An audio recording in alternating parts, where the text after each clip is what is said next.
Hello everyone. Good morning. मैं गौरव आप सभी का एक बार फिर से धुरीना के ऑफिशियल यूट्यूब चैनल पर स्वागत करता हूं। जैसा कि हम पहले एक अनाउंसमेंट कर चुके हैं कि धुरीना आप सभी के लिए एक फ्री इंग्लिश का बैच लेकर आएगा, तो उसी के रिगार्डिंग आज की ये हमारी फर्स्ट वीडियो रहने वाली है, जो कि एक इंट्रोडक्शन क्लास है। इसमें हम हमारी होने वाली क्लासेस के बारे में डिस्कस करेंगे कि हम क्या और कितना सिलेबस कवर करेंगे, कितने टाइम में करेंगे, नोट्स का क्या रहेगा, और इंग्लिश में हम कौन से सेक्शंस पर वर्क करेंगे। तो चलिए शुरू करते हैं। जैसा कि आप पहले जानते हैं कि धुरीना ने आपके लिए एक अनाउंसमेंट की थी कि हम एक फ्री इंग्लिश बैच लेकर आएंगे जो कि यूट्यूब पर बिल्कुल फ्री रहने वाला है। तो उसके रिगार्डिंग हमारी ये आज की फर्स्ट इंट्रोडक्शन क्लास है। तो चलिए डिस्कस करते हैं। सबसे पहले हम देखते हैं कंप्लीट फ्री इंग्लिश बैच। जो ये बैच है वो किन स्टूडेंट्स के लिए हेल्पफुल रहने वाला है, इसमें कौन से एग्जाम्स कवर किए जाएंगे, तो उसका हम एक बार थोड़ा ब्रीफ कर लेते हैं। जो भी बच्चे सेंट्रल गवर्नमेंट के एग्जाम्स की तैयारी कर रहे हैं, सेंट्रल गवर्नमेंट के जितने भी एग्जाम्स हैं, अगर आप उनकी तैयारी कर रहे हैं तो ये जो क्लासेस हैं आपके लिए बहुत हेल्पफुल रहने वाली हैं। सेंट्रल गवर्नमेंट एग्जाम्स में चाहे आप एमटीएस की प्रिपरेशन कर रहे हैं, चाहे आप जीडी की कर रहे हैं, चाहे आप सीएचएसएल की कर रहे हैं या सीजीएल की कर रहे हैं, उन सभी के लिए ये बैच आपके लिए बहुत हेल्पफुल रहेगा। या फिर आप स्टेट गवर्नमेंट के एग्जाम्स की प्रिपरेशन कर रहे हैं,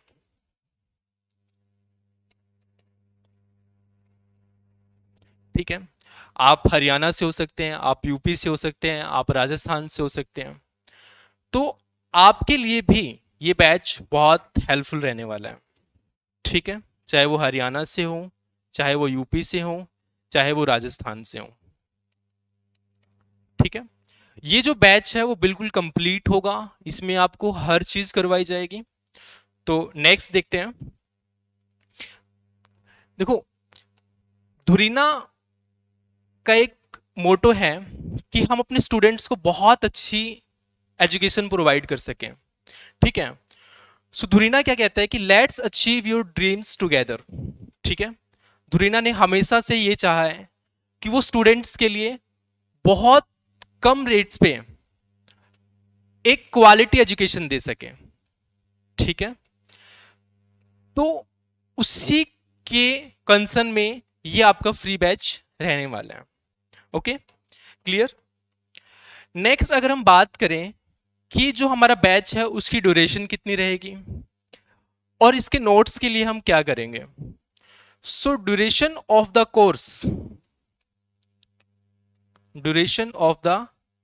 कोर्स ये आपकी लगभग 5 से 6 महीने रहेगी।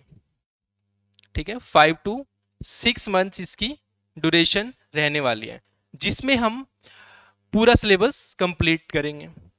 अगर हम नोट्स की बात करें कि नोट्स हमें कैसे मिलेंगे, तो नोट्स आपको क्लासेस के साथ में हैंड रिटन बनाने हैं, खुद से आप इसके नोट्स बनाएंगे। ठीक है, साथ में हम कोशिश करेंगे कि आपको जो पीपीटी होती है वो भी प्रोवाइड करें। ओके, सो ये हमारी बात हुई ड्यूरेशन ऑफ कोर्स और नोट्स की। क्लियर। नेक्स्ट अगर हम बात करें कि इंग्लिश में हम क्या क्या पढ़ने वाले हैं, सो देखो, जब भी कोई स्टूडेंट होता है, अगर हम इंग्लिश की बात करते हैं तो उसे यही लगता है कि इंग्लिश का मतलब ग्रामर। ठीक है, कि हमें ग्रामर पढ़नी है। ठीक है, ये उनके माइंड में आता ही नहीं है कि कॉम्प्रिहेंशन भी है, वोकैब भी एग्जाम में एक बहुत बड़ा रोल निभाती है। ठीक है, तो अगर मैं बात करूं कि एग्जाम में इनका परसेंटेज क्या रहता है, आपके एग्जाम में ग्रामर ओनली 50% पूछी जाती है, ठीक है। अच्छा, अगर मान लो किसी एग्जाम में 20 क्वेश्चन आ रहे हैं, ठीक है, अगर 50% पोर्शन ग्रामर से आ रहा है तो आपके तो 10 क्वेश्चन ही सही हो पाएंगे, है ना। बाकी के 10 क्वेश्चन हम कहां से करेंगे? वो जो 10 क्वेश्चन है वो आपके यहां से होंगे, कॉम्प्रिहेंशन से और वोकैबुलरी से, ठीक है। तो इंग्लिश का मतलब ओनली ग्रामर ही नहीं है, इंग्लिश में आपकी कॉम्प्रिहेंशन भी है और वोकैब भी है, ठीक है। अच्छा, अगर मैं ग्रामर की बात करूं तो ग्रामर में आप सब पढ़ते हैं, जैसे फॉर एग्जांपल नाउन हो गया, ठीक है, प्रोनाउन हो गया, ये सब पार्ट ऑफ स्पीच के वो हैं, ठीक है। या फिर आप टेंस पढ़ते हैं, ठीक है, आर्टिकल्स पढ़ते हैं, या फिर हम डायरेक्ट इनडायरेक्ट स्पीच पढ़ते हैं, ठीक है। तो वो सब क्या है, ग्रामर हो जाता है, जो कि हम एक या दो बार कर लें तो कंप्लीट हो जाती है, बहुत अच्छे से एग्जाम के लिए तैयार हो जाती है। रही बात कॉम्प्रिहेंशन, कॉम्प्रिहेंशन क्या है जी? रीडिंग, ठीक है। ये डिपेंड करता है आपकी रीडिंग स्किल्स पे, जिसकी रीडिंग स्किल्स अच्छी होंगी उसके कॉम्प्रिहेंशन में मार्क्स बहुत अच्छे आएंगे, ठीक है।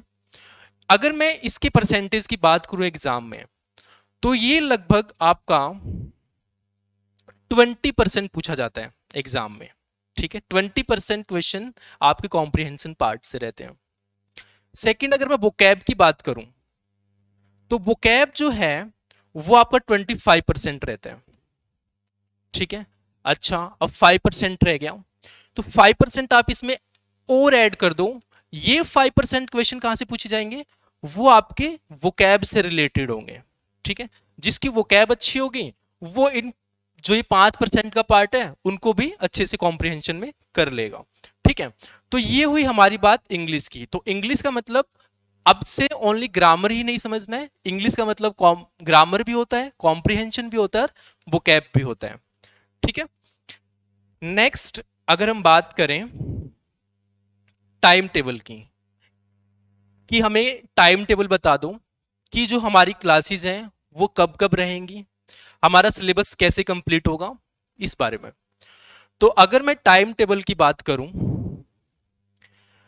तो इसमें हमारी 3 क्लास रहेंगी। एक ग्रामर की क्लास रहेगी, फिर एक हमारी वोकैब की क्लास रहेगी, और एक हमारी कॉम्प्रिहेंशन की क्लास रहेगी। क्या ये क्लासेस एक साथ एक ही दिन में देखने को मिलेंगी? नो, इसका जवाब क्या है? नो, आपको एक साथ नहीं मिलेंगी। इसके लिए हमें हमारा क्या रहेगा, जैसे ही हम अपने ग्रामर का एक टॉपिक कंप्लीट करेंगे, ठीक है, one topic complete, one topic complete, तो जैसे ही हमारा एक टॉपिक कंप्लीट होगा उसके बाद में हमारे पास में एक अच्छी वीडियो आएगी वोकैब के लिए, जिसमें हम वोकैब करेंगे, ठीक है। फिर जब हमारी ये क्लास हो जाएगी तो उसके बाद में हमारे पास में कॉम्प्रिहेंशन की क्लास आएगी, ठीक है। तो ये पैरेलली अल्टरनेटिवली चलती रहेंगी, ठीक है। तो ये टाइम टेबल की बात हुई। अच्छा, एक बात और, जो हमारी क्लासेस हैं वो ओनली मंडे टू फ्राइडे रहेंगी, ठीक है, ओनली मंडे टू फ्राइडे रहेंगी। Okay, clear. टाइमिंग आपकी क्लास की शाम 7 बजे रहेगी, हर रोज शाम को 7 बजे आपको ये वीडियो देखने को मिलेगी, ठीक है। नेक्स्ट, अगर हम बात करें, अच्छा, हर स्टूडेंट के मन में एक डाउट होता है कि जी फ्री बैच लॉन्च कर दिया आपने, हमें ड्यूरेशन बता दी, नोट्स का बता दिया, हम क्या पढ़ेंगे ये बता दिया, लेकिन एक आपको मैं सजेशन भी दूंगा कि हम जब भी कोई बैच करते हैं तो हमारी या हमारा एक कंसर्न होना चाहिए कि जो टीचर है उनकी अप्रोच क्या रहेगी हमें करवाने की। क्योंकि सबसे बड़ी बात तो ये है कि हमें समझ आना चाहिए, और समझ आने के साथ में एक बात ये है कि जो हम पढ़ रहे हैं वो हमारे एग्जाम के लिए रेलिवेंट है भी या फिर एविंग, ठीक है। तो एवे वाला तो सीन नहीं है यहाँ पर, हम बहुत अच्छे से एक स्टेप बाय स्टेप मैनर से पढ़ेंगे। तो मेरी अप्रोच क्या रहेगी आपको इंग्लिश की क्लासेस के लिए, थोड़ा सा उसका डिस्कस कर लेते हैं। ठीक है, तो हम बात कर रहे हैं अप्रोच की। अप्रोच का मतलब क्या है कि हम पढ़ेंगे कैसे, हमारी स्ट्रेटजी क्या रहेगी पढ़ने की। ठीक है, हमारी स्ट्रेटजी क्या रहेगी पढ़ने की, मतलब रणनीति क्या रहेगी हमारी अपनी क्लासेस को करने की। ठीक है, तो सबसे पहले मैं अगर बात करूं फर्स्ट पॉइंट की, इसमें क्या कहते हैं, कंप्लीट ग्रामर टॉपिक वाइज। ठीक है, जो भी हमारा सिलेबस है उसे हम बिल्कुल अच्छे से और टॉपिक वाइज क्लियर करेंगे। ठीक है, ऐसा नहीं है कि आज हमने नाउन उठा लिया, ठीक है, ये तो किसका पार्ट है, पार्ट ऑफ स्पीच का है। ठीक है, कल हमने टेंस उठा लिया, ठीक है, परसों हमने डायरेक्ट स्पीच उठा लिया, ऐसा नहीं है। स्टेप बाय स्टेप बिल्कुल बेसिक से बिल्कुल जीरो से पढ़ेंगे ताकि समझ आए। ठीक है, अच्छा, सेकंड पॉइंट की बात करूं, वो क्या है, practice of previous year questions. ठीक है, अच्छा, ये क्यों करेंगे, देखो हमारा कंसर्न ओनली सिलेबस को खत्म करना नहीं है। ठीक है, कि हम अपना सिलेबस कंप्लीट करा जी, चलो जी हो गया अपना, ठीक है, इंग्लिश पढ़ ली हमने, नहीं नहीं नहीं नहीं, ऐसे नहीं होगा। आपको इंग्लिश पढ़ने के लिए क्या करना है, ये कर लिया, एग्जाम में परफॉर्म कैसे करना है वो आपको यहां से पता चलेगा। ठीक है, आपने आर्टिकल का टॉपिक पढ़ लिया जी, हाँ जी पढ़ लिया, लेकिन आर्टिकल के एग्जाम में क्वेश्चन कैसे आते हैं वो तो देखो। वो जो पैटर्न है, क्या कहना चाह रहा हूं मैं, वो जो पैटर्न है आपका, ठीक है, वो पैटर्न हमें किससे पता चलेगा एग्जाम के लिए, इससे, पीवाईक्यू से। ठीक है, किससे पता चलेगा, पीवाईक्यू से। तो जैसे ही हमारा कोई टॉपिक खत्म होगा उसके साथ में हम अपने पीवाईक्यूज भी करेंगे बहुत अच्छे से। ठीक है, ताकि हम अपने आप को एग्जाम के लिए प्रिपेयर कर पाए। ठीक है, तो ये हो गया हमारा सेकंड पॉइंट। अगर मैं थर्ड पॉइंट की बात करूं, ठीक है, थर्ड पॉइंट क्या होगा, ओनली एग्जाम ओरिएंटेड टॉपिक्स। ठीक है, अच्छा इसका मतलब क्या जी, जो भी हम पढ़ेंगे हमारी क्लासेस में, जो हमारा यूट्यूब पर बिल्कुल फ्री बैच रहने वाला है, उसमें जो हमारी अप्रोच रहेगी वो है एग्जाम ओरिएंटेड, कि जो एग्जाम में चीजें आनी है बस हम वही पढ़ेंगे और एक्स्ट्रा कुछ नहीं।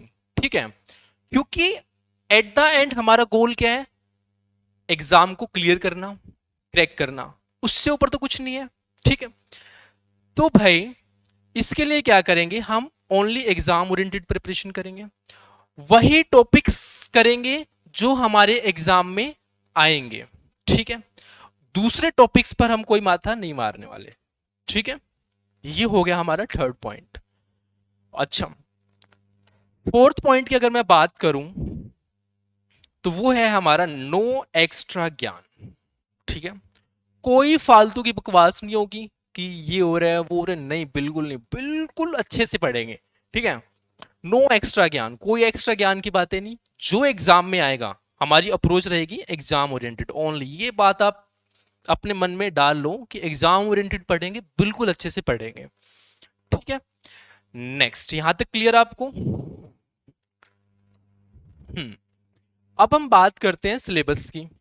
तो वैसे तो मैं सिलेबस के बारे में आपसे पहले ही डिस्कस कर चुका हूं कि हमारा सिलेबस क्या रहने वाला है, फिर भी आपको एक बार फिर से बता देता हूं कि जो हमारा इंग्लिश का सिलेबस है उस पे हम एक अलग वीडियो लेकर आएंगे जिसमें मैं आपको बिल्कुल डिटेल में, ठीक है, क्या जी, बिल्कुल डिटेल में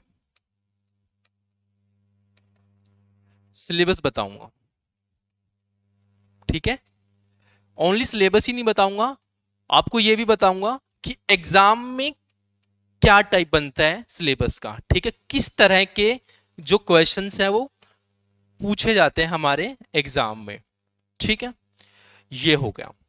ओके, सिलेबस से का कोई डाउट नहीं होगा, क्लियर। अच्छा, आपके साथ में मैं एक बात और करना चाहता था कि हमें सर एक बात और बता दो कि जो ये बैच है वो किन के लिए रहेगा। ठीक है, तो थोड़ा सा उसका मैं डिस्कस कर लेता हूं। देखो, किसके लिए रहेगा इसका हम डिस्कस कर लेते हैं थोड़ा सा, किसके लिए। ठीक है, ऐसा तो नहीं है कि आप गलत ही पढ़े जा रहे हो कहीं से भी, है ना, ये आपको पता होना चाहिए। देखो पहले तो इसमें वो स्टूडेंट होंगे जो बिल्कुल बिगिनर होंगे, ठीक है, कौन होंगे, जो बिगिनर होंगे, ठीक है, जिन्होंने अभी अभी अपनी प्रिपरेशन को क्या किया है, स्टार्ट किया होगा, ठीक है, क्या किया होगा, स्टार्ट किया होगा। तो उनके लिए जो ये क्लासेस है बहुत अच्छी रहने वाली है, ठीक है, बहुत ही अच्छी रहने वाली है, क्योंकि उनको यहाँ से पढ़ने के बाद में गवर्नमेंट एग्जाम्स में कैसे इंग्लिश आती है उसका एक आइडिया हो जाएगा, और साथ में ही आपको फ्री में बहुत अच्छा कंटेंट मिल जाएगा और आपका एक माइंडसेट वैसा हो जाएगा, ठीक है। सेकंड, अगर कोई ये कहे कि सर मैंने तो पहले एक बार इंग्लिश का सिलेबस कंप्लीट कर लिया है, ठीक है, इंग्लिश का सिलेबस एक बार कंप्लीट कर चुका हूं, ठीक है, तो उसके लिए क्या ये बैच सही रहेगा, बिल्कुल रहेगा, इसका आंसर होगा यस। क्योंकि अगर आप पहले से ही मीडियम स्टूडेंट हैं तो ये जो बैच है आपके लिए एक रिवीजन का काम कर सकता है, ठीक है। इसकी जो क्लासेस हैं आप 1.5x की स्पीड पे या 2x की स्पीड पे देख सकते हैं और अपना रिवीजन कर सकते हैं, ठीक है। थर्ड, वो बच्चे जो अभी बिल्कुल शुरू कर रहे हैं, उनको ये नहीं पता कि हमें पढ़ना कहाँ से है, ठीक है, या फिर एग्जाम में आता क्या है, कैसे करना है, बहुत डाउट में है, बहुत स्ट्रेस में है, तो उनके लिए जो ये क्लास है बहुत बेनिफिशियल रहने वाली है, उनके लिए मस्ट है, वो इस एग्जाम इन क्लासेस को जरूर करें, ठीक है। नेक्स्ट, अगर, हाँ, तो आज के लिए हम एक बार इतना ही रखते हैं, ठीक है। अच्छा, एक चीज और बता देता हूं, आप इन क्लासेस को प्लीज अपने उन दोस्तों के साथ में जरूर शेयर करना जो एग्जाम की प्रिपरेशंस कर रहे हैं और उनके पास में थोड़ा सा पैसों का अभाव है, या वो जो हमारे पैड बैच होते हैं उनको नहीं खरीद पाते हैं, ठीक है, जो हमारे पैड बैच होते हैं उनको नहीं खरीद पाते हैं, तो वो बच्चे अपनी इंग्लिश को यहाँ से बहुत अच्छे से मजबूत कर सकते हैं, ठीक है। और कुछ नहीं, बस अभी आप जाइए यूट्यूब चैनल को सब्सक्राइब कर लीजिए, लाइक कर लीजिए, और अपने दोस्तों के साथ में तो शेयर करना ही है। तो आज के लिए हमारा इतना ही रहेगा, तो मिलते हैं हमारी नेक्स्ट वीडियो में जिसमें हम बिल्कुल अच्छे से हमारा सिलेबस क्या है उसको डिस्कस करेंगे। तो तब तक के लिए अलविदा, थैंक यू।